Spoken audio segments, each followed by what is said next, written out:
ladies and gentlemen. Another Facebook Live on this lovely Thursday, the first day of September.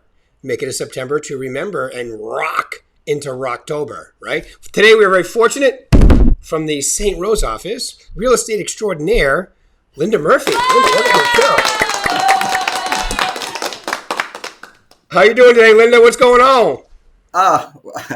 1st of September to remember. That's what's going on. All right. Yeah, Expired Explosion Day. Tell them what you told them right before we started. How many expireds are there today? 224. 224. Start calling. That's 25% of 1,000, almost. Close enough. Close enough, right? Yeah. Hey, when's the last time you've seen that? It's been a while. Couple of years, right? Yeah. It's been 2.5 really crazy fun years of real estate, and now we're back to working. Right. We were talking. It's a 4-letter word, work, but I'd recommend it for everybody. Yes, absolutely. Especially since you're self-employed. Everybody, don't forget that self-employed, which is great some days, and other days it's not. Speaking of that, I saw a lovely picture of you and a few other people standing on the stage at the Mike Ferry event. A couple weeks ago? Yes, that was awesome. What did you give us? A couple of tidbits. What you learned from the Mikester? Oh my gosh. Talk to your database. Talk. That's where you're going to have all your connections and your relationships. Mindset, customer service. Ooh. Yeah, and you know what? I jumped right into this, but before we go any further, because I know you, but you know what? Some of them may not. So tell them a little about yourself, how long you've been in the business, all that good stuff. My story. Interesting. Yes, a little bit. Or not. As Mike would say, tell me your story. I've had 2 careers. My first one was one that I planned to go into. That was education. I did that for many, many years as a reading specialist, learning disabilities teacher, and attention deficit disorder instructor. Public and private. So, no wonder we get along so well. Really, I know. And like my husband I am the poster child. When I went into real estate, he goes, "Hey, if you can work with LD and attention deficit kids for a year, you can do real estate." That's right. Yeah, you can do anything if you can do that. So that was good. So I've been here in Vegas 18 years, as well as my real estate business here in 18 years. And I was in Florida briefly, and that's where I started my real estate, Northeast coast between Daytona and Jacksonville, Florida. Nice. And that was great because that was the boom of 2002, 3, and 4. Nice. And you could do 5 and 6 and 7 transactions a month without much difficulty. Right. And where we was the 5th hottest market behind Vegas, which was the number 1 hottest market back then. Yep. So it was fun. And then we moved here, and I've been in Vegas ever since 2004. So now you're just educating your sellers and schooling your competition. Woo! I had to throw that out there. Sorry. No, that's fine. So, all right. So, this market has changed a little in the last few weeks, hasn't it? In the last few months. Yeah, last few months. Yeah, it went from off the charts. I mean, I don't know about you, but I've never the pandemic happened. 3 months of pause, almost like half production. And then we went through an 18-month period till about 6 months ago that I had never seen before. I've been doing this 38 years. Pretty crazy, wasn't it? It was crazy. And I remember one of my first listings when the pandemic started, like that January when we were just beginning to hear about it. Yeah. I had a great client. I helped him buy. I needed to help him sell, which I did because he was relocating to Chicago. And he's like, "Wow, I'm selling my house at the beginning of a pandemic. This is going to be interesting." Right. But it was good. Yeah, it was good. I have never seen, we had like in one particular office in North Scottsdale where a house sold for $250,000 over asking. I have never seen that before. Yeah, and we had a couple at 100 and something thousand over. Even here, in that high end part, in the high end was like that too. But now it's come back to normal, and people who haven't been in the business long think normal is bad, but it's really just kind of it's still a healthy, towards the seller's side. Forrest hates when we call it a seller's market. He calls it a seller's advantage market. Okay, kind of the same thing. But But it's still a very healthy market, right? Well, we have right at 3 months worth of inventory. Right. That's still a seller's market, It sure but is. you can't be a crazy unrealistic seller and price your house 50 or 100,000 above market price because it's not going to sell. Yeah, and that's what a lot of people are saying. The prices are coming down. No, the asking prices are coming down to reality. Yeah, There's been no depreciation. As a matter of fact, this year we'll still finish in double digits, and most of that happened before May, right? it did. Yeah. Yeah. All right, cool. All right, so tell us a little. So you've been doing this a while now. All right, Mhm. Vegas is a pretty awesome market. Tell us a little about your individual goals, what you like to do, and what your goal is for this year. Okay. My goal for this year is 27 transactions. I am slightly behind, but making up the pace. That has a lot to do with working harder and smarter. Don't mentally take off because it'll come back to bite you. Right. Don't do that. Um, I predominantly have had a 70% seller, 30% buyer ratio.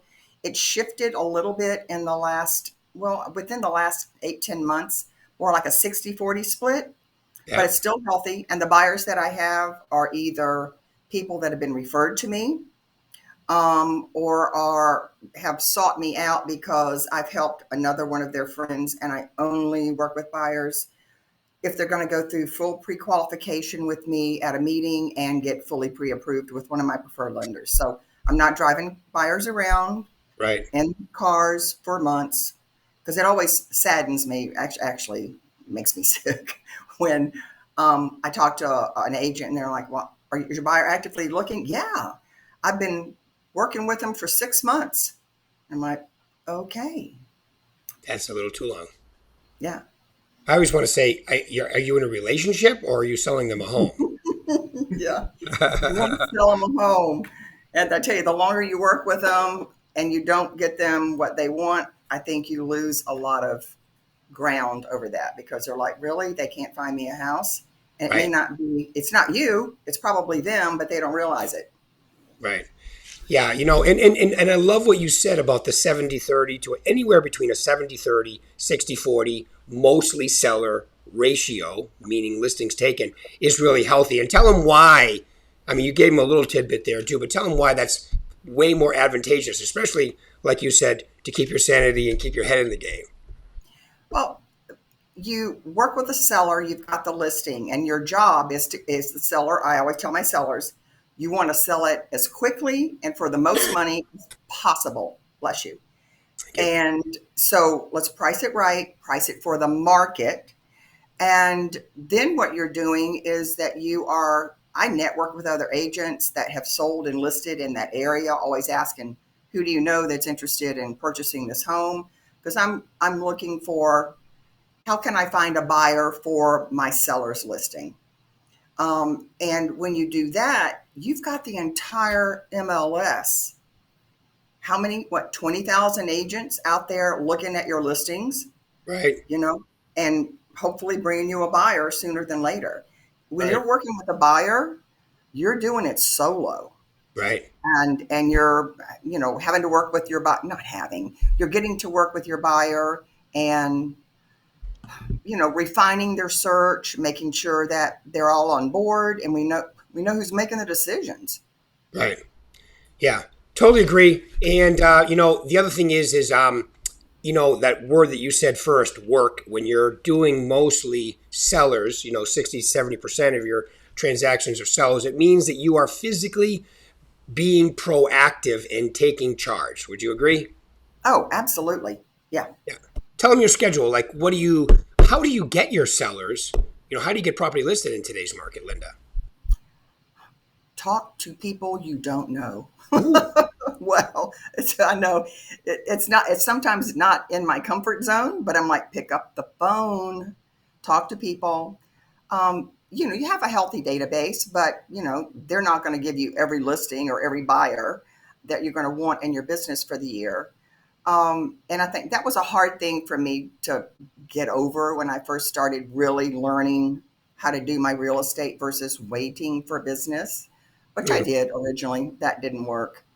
Yeah. And then, yeah, it doesn't. And then it's to, you know, stay focused. I mean, I have to say my schedule has shifted in the last couple of years by Right. design.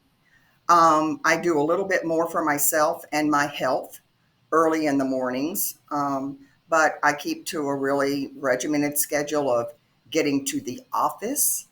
And I, I love one of my coaches years ago, Maverick, said, treat your work like you're a pilot and you go into your office and you go through the mechanisms to take off for the day. And I Ooh. absolutely loved it because, like, what do you do when you get to the office? It better not be getting a coffee and sitting down and talking to people because that's not work. Right. Go in, plug in your computer, pull out your call list, whatever you're doing, start. And so, I do that. I stick to a really more regimented schedule in the mornings. Um, I've had to learn how to take a lunch break because I used to sit at my computer and eat. That is not healthy. I don't do that anymore. No. And then I plug in my afternoons for client appointments, um, listing appointments, and if I don't have anything going on, I go preview homes, both in neighborhoods that I want to list and buy in for my clients, and also, I think, more selective new build because new home builders for a while weren't paying us anything. I'll pay you That has three hundred changed. dollars to bring me a buyer. No, isn't Yeah, that like crazy? really, that's a rental. That's crazy. And by the way, you spoke of Maverick, and I used to work with Maverick at Mike Ferry, so I think Maverick's a dynamite human. Did you know that he is the Guinness Book World Record holder for finishing the Ironman in Hawaii? He's the fastest time holder for a legally blind person. I don't know if you knew that. I did not know he had the Guinness World Book. That is Yeah, awesome. he's I'll in have there. to And check. when he did the half Ironman here in Vegas, I was the guy in the what do you call it? Little, yeah, because he can see riding the bike enough. Although he falls once in a while, he can see running, but he couldn't see in the water swimming. So I had a little kayak. And I'd be slapping the oar left, left when he was swimming his mile and a half for the half Ironman. So That is awesome. I did I not know love that. Maverick. I think he's a great guy, great Yeah, he coach. is. Yeah. But all that stuff you just said, Linda, makes so much sense. And it's for the person who really wants to take control, be in charge. And I know you learn a lot of these goodies at the Mike Ferry, just like I did. Great guy, great system, right? Awesome Yeah. stuff. But it's not for everybody. It's just like real estate. Real estate, only about 20, I would say 15 to 20% of the people actually make it. And then of that 15 to 20% left, 10 to 20% of those really make a really good living in real estate. So the fact that you're in that group says a lot about you, your work ethic, your professionalism, and so forth. So congratulations there, because it's not real estate isn't easy. A lot of people think it's easy. It's easy to come in and do a few deals a year.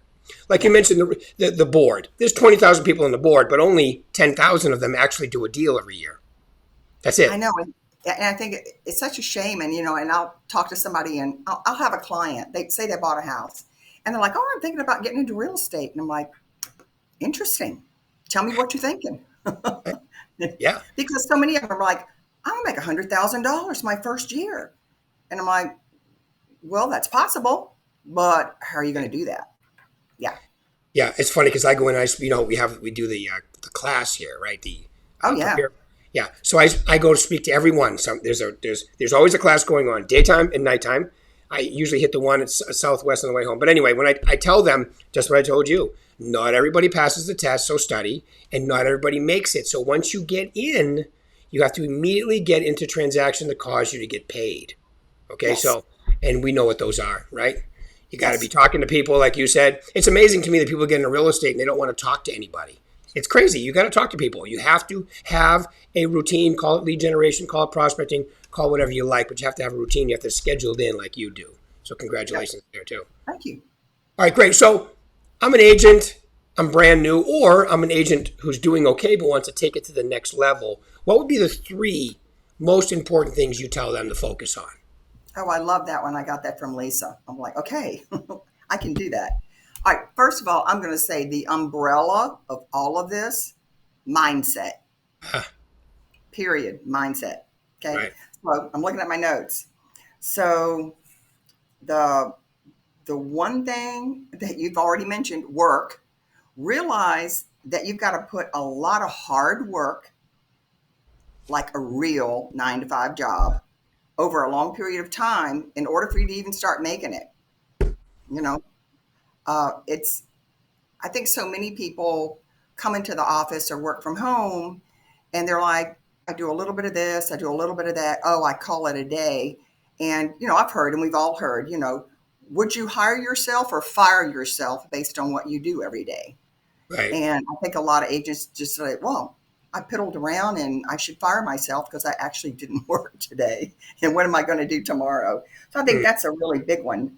And then, like I said, yes, I've been involved with Mike Ferry, and it's not for everybody. And we've got Buffini, we've got all sorts of coaching mechanisms out there.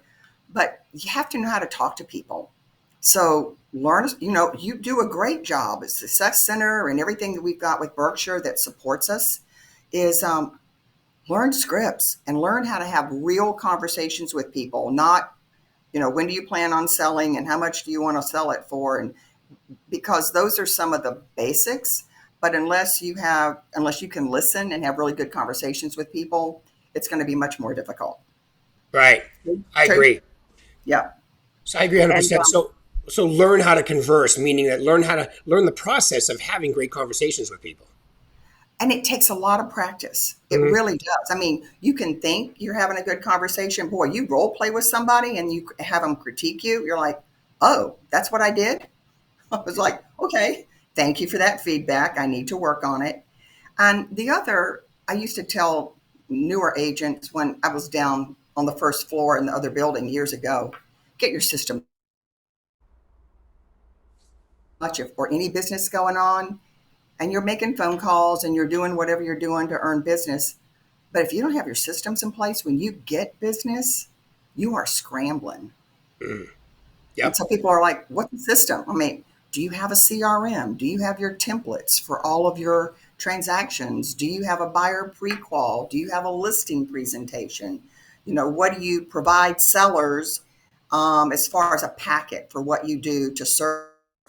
And, because all of a sudden you get a client buyer, a seller, and you're scrambling going, oh my gosh, I have to be at their house at so and so, and I don't even know what I need or want. That's Right. not a good feeling. No, and I believe that's why a lot of agents don't prospect as well because they're not ready once they get there, and it's in the back of their mind, right? Like you started with mindset. That's an important thing. If your mindset is right, meaning, and the great thing about, and you mentioned us, Berkshire Hathaway. The great thing about here is that if you don't have any of that stuff yourself, we have it all for you. All you got to do is add, as I always jokingly say, your current picture and information to all the Yes, stuff that we have, and then you already have your own program, right? It's all ready to go for you. What to you do. say? I mean, Yeah. no, excuse me, didn't mean to interrupt. Go ahead. No, no, I was gonna say what to say, what to present is all right there. Now, when you get a little bit more seasoned like you and you've been in the business, then you can customize it to yourself and how you want to do it. But ultimately, everything's in there ready for you to use right away. Absolutely. And I think that's a huge benefit to all of us. And then ask for help. Yeah. When you get stuck, ask for help. There are plenty of us around, you included, that will certainly assist. Absolutely. Just like work, it's also a four-letter word, but I would definitely ask for help, yes, although it can be tough. Yeah, it can be. So I just have one more question because Okay. you kind of explained number two and number three, but when you said mindset, now I'm assuming you mean a positive mindset or a good mindset. Yes. Let's go for positive. All right. Yes. So how does one develop a positive mindset in a crazy world that we're in today? Wow. First things that pop into my head are write affirmations. I mean, we always have this self talk where our little crazy brains always asking us questions and doubting us and saying you can't do that or it's going to take a long time. No, that's just the way our brains work. Write some really good positive affirmations that are meaningful to you. I don't care how many or how few, but post them, read them, put them on your laptop, whatever. I'm a big advocate for reading or listening to Audible. Yeah. Tons of books on mindset. And then I think groups, we call them mastermind groups or gangs or whatever. That's great because then you're working with like kind people and you can really support. And so when somebody says, I'm not doing really well, people turn around and say, well, tell us what you're doing and let's listen and see if we can give you some suggestions to do it better. And Right. so, yeah, that's what I meant. Does that make sense? Absolutely. Absolutely. Because I know people that are positive that they can't do this, but that's not the mindset we're talking about. We don't want that one. All right. Well, perfect time, Linda. I just want to say thank you very much. This was very helpful. I'm sure people learned a lot today. All right. And I want to say thanks for taking out your time this morning and joining us on Facebook Live. Thank you. You're very welcome. Thanks, Rick. All right, Linda. Thank you. Thanks, everybody. See you next week. Bye, Thank you. Linda.